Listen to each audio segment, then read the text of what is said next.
నమస్తే, నేను మీ ఎంవి నాయుడు. ఈరోజు విజయనగరం ప్రధానాంశం చూద్దాం. విద్యా విభాగంలోని ప్రధానాంశం, నేడు 3 కేంద్రాల్లో హెడ్సెట్, 1 నిమిషం ఆలస్యమైన అనుమతించరు. ఉపాధ్యాయ విద్యా అర్హత కోర్సుల్లో B.Ed 1, దీనికి హెడ్సెట్ ద్వారా ప్రవేశం కల్పిస్తారు. గత ప్రభుత్వం 5 ఏళ్లుగా డిఎస్సి నియామకాలు లేకపోవడంతో పోటీ తగ్గిన కూటమి ప్రభుత్వం రాకతో అభ్యర్థులు మళ్ళీ ఆసక్తి చూపుతున్నారు. గురువారం జరగనున్న హెడ్సెట్కు 800 మంది దరఖాస్తు చేశారు. విజయనగరంలోని 3 కేంద్రాల్లో పరీక్ష నిర్వహణకు అధికారులు ఏర్పాటు చేశారు. 1 నిమిషం ఆలస్యమైన పరీక్షకు అనుమతించరు. ఉమ్మడి జిల్లాలో 28 B.Ed కళాశాలలు ఉన్నాయి. మొత్తం 2400 సీట్లలో ప్రవేశాలు పొందే అవకాశం ఉంది. 2025-27 సంవత్సరానికి బొబ్బిలిలో ఓ కళాశాల అనుమతి పొందినట్లు తెలుస్తుంది. 50 సీట్లు అదనంగా రానున్నాయి. అయితే ఉపాధ్యాయ అభ్యర్థులు మనం చూస్తూ ఉన్నాం. మధ్యాహ్నం 2 గంటల నుండి సాయంత్రం 4 గంటల వరకు పరీక్ష నిర్వహిస్తారు. అభ్యర్థులుగా ముందుగా కేంద్రాలకి చేరుకోవాలి. మధ్యాహ్నం 12:30 గంటలకు కేంద్రంలోకి అనుమతిస్తారు. హాల్ టికెట్తో పాటు గుర్తింపు కార్డు తప్పనిసరి. పరీక్ష సమయం చివరి వరకు అభ్యర్థులు కేంద్రంలోనే ఉండాలి అన్నట్టుగా మనకి ఇక్కడ తెలుస్తూనే ఉంది. అయితే గురువారం నిర్వహించే ఏపీ హెడ్సెట్ 2025 ఏర్పాట్లకు పూర్తి చేశాం. విజయనగరం జిల్లా నుంచి 800 మంది హాజరు కానున్నారు. వీరిలో దివ్యాంగులకు ప్రత్యేకంగా స్క్రైబ్స్ కూడా ఏర్పాటు చేశాం. 1 నిమిషం ఆలస్యమైన పరీక్షకు అనుమతించినట్టు స్వామినాయుడు చెప్తూ ఉన్నారు. ప్రాంతీయ సమన్వయకర్త ఇక్కడ మనం చూస్తూ ఉన్నాం. అయితే 3 కేంద్రాలను అయితే మాత్రం హెడ్సెట్కి మొత్తం సిద్ధం చేసినట్టుగా మనకు తెలుస్తూ ఉంది. అయితే దీన్ని ప్రధానంగా చూస్తూ ఉన్నాం. అయాన్ డిజిటల్ జోన్ గాజుల రేఖలో చూపిస్తూ ఉన్నారు.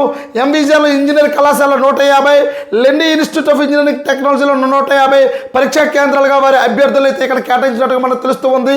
అయితే 1 నిమిషం ఆలస్యమైనా సరే లోపలికి అనుమతించరు. ఖచ్చితంగా అభ్యర్థులు అయితే వాళ్ళ యొక్క గుర్తింపు వాటిలతో కార్డులతో కలిపి పూర్తిగా పరీక్షా కేంద్రాలకు ముందస్తుగానే రావాలి. తర్వాత చివరి నిమిషం వరకు కూడా అక్కడ అభ్యర్థులు అయితే ఉండాలి తప్పించి ఆలస్యంగా వస్తే మాత్రం అనుమతించమన్నట్టుగా ఇక్కడ ప్రధానంగా మనం చూస్తూనే ఉన్నాం. హెడ్సెట్కి అయితే మాత్రం పూర్తి స్థాయిలో అన్ని కోడ్లను తయారు చేసినట్టుగా ఇక్కడ విద్యా విభాగంలో తెలుస్తూనే ఉంది. అలాగే ఒకసారి నగరంలోని కుండపోత జిల్లా కేంద్రం విజయనగరంలో బుధవారం భారీ వర్షం కురిసింది.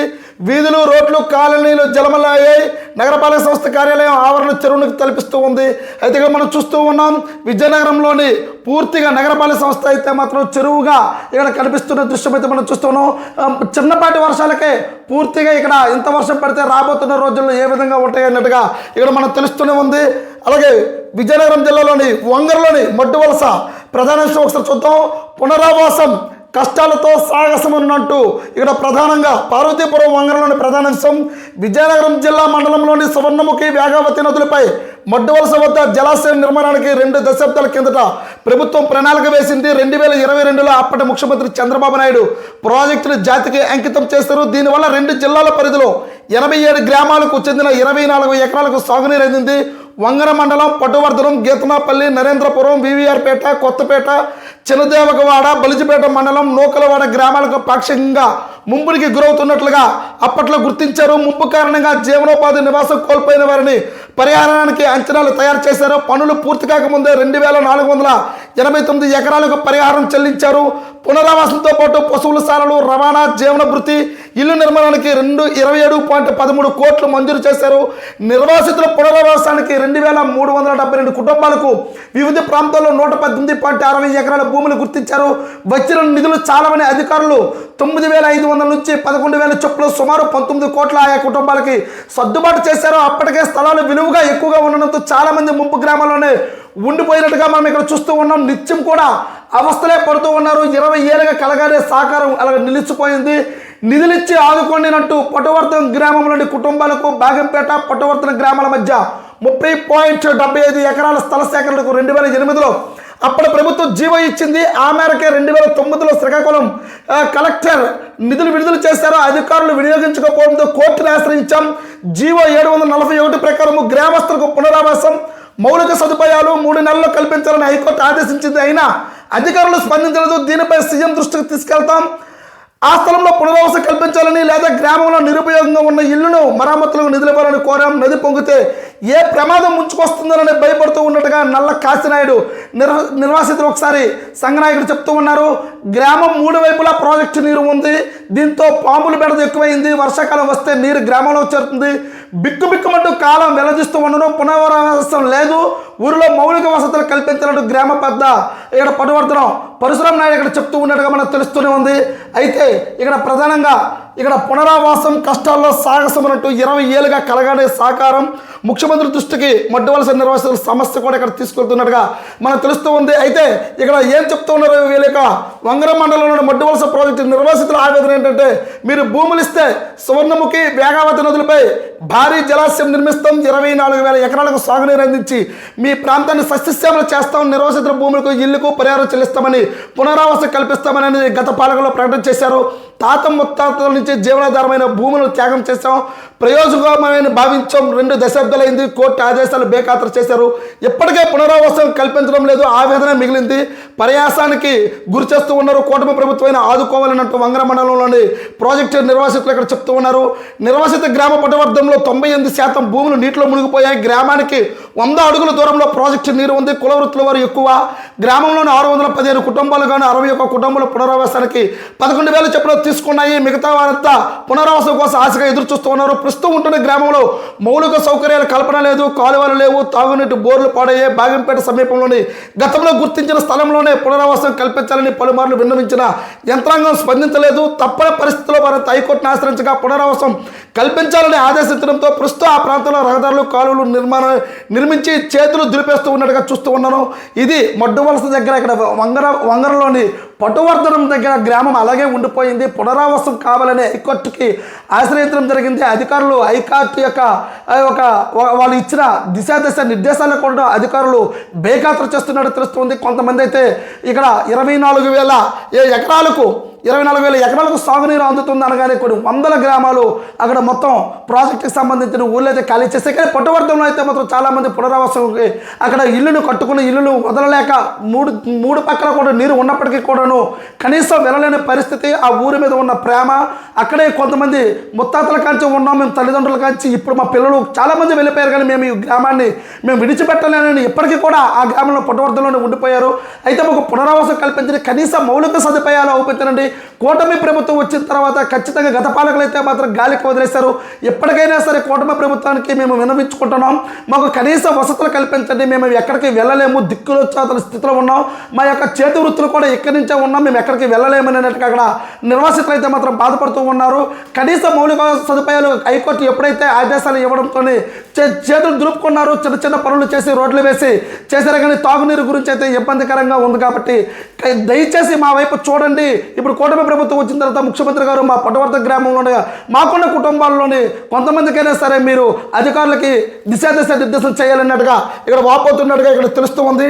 ఇది 20 ఏళ్ళ కలగానే ఉండిపోయింది. ముఖ్యమంత్రి దృష్టికి మడ్డువలస నిర్వాసితులు అయితే సమస్య అయితే మాత్రం తీసుకెళ్తున్నట్టుగా మనకు తెలుస్తూ ఉంది. అలాగే ఒకసారి బొబ్బిలిలో ఒక ప్రధాన చూద్దాం. ఉపాధి కేంద్రం బొబ్బిలిలో ఐటీఐ డిమాండ్ కోర్సులో నిరుద్యోగ యువతకు శిక్షణ. బొబ్బిలి ప్రభుత్వ ఐటీఐ ఉపాధి కేంద్రంగా మారింది. ఇళ్లలో ఖాళీగా ఉన్న నిరుద్యోగ యువకులకు స్వల్పకాలిక కోర్సుల్లో ఉచితంగా శిక్షణ ఇచ్చి స్వయం ఉపాధి పొందేలా తీర్చిదిద్దుతున్నారు. మార్కెట్లో డిమాండ్ ఉన్న కోర్సులపై ప్రత్యేక తర్ఫీదు ఇచ్చి ధ్రువపత్రాలు అందజేస్తూ ఉన్నారు. ప్రభుత్వ ప్రైవేటు సంస్థల ఖాళీలు గుర్తించి అందులో వీరికి ప్రాధాన్యత ఇస్తున్నారు. ఈ నేపథ్యంలో 10 ఇంటర్ డిప్లొమా ఐటీఐ పూర్తి చేసిన విద్యార్థులంతా శిక్షణ పొందుతూ ఉండడం మనం చూస్తూ ఉన్నాం. ప్రస్తుతం కంప్యూటర్ కోర్సులకు డిమాండ్ ఉంది. ఇది కనీస అర్హతగా మారింది. గత 3 నెలలుగా కంప్యూటర్ కోర్సు శిక్షణ ఇస్తూ ఉన్నారు. ఇప్పటి వరకు 2 విడతల్లో 40 మందికి శిక్షణ ఇచ్చారు. ప్రస్తుతం 3వ విడత కొనసాగుతూ ఉంది. యువకులతో పాటు బాలికలు కూడా ఎక్కువ మందే ఉన్నారు. ఉదయం 9 గంటల నుండి సాయంత్రం 5 గంటల వరకు తరగతులు చెప్తూ ఉన్నారు.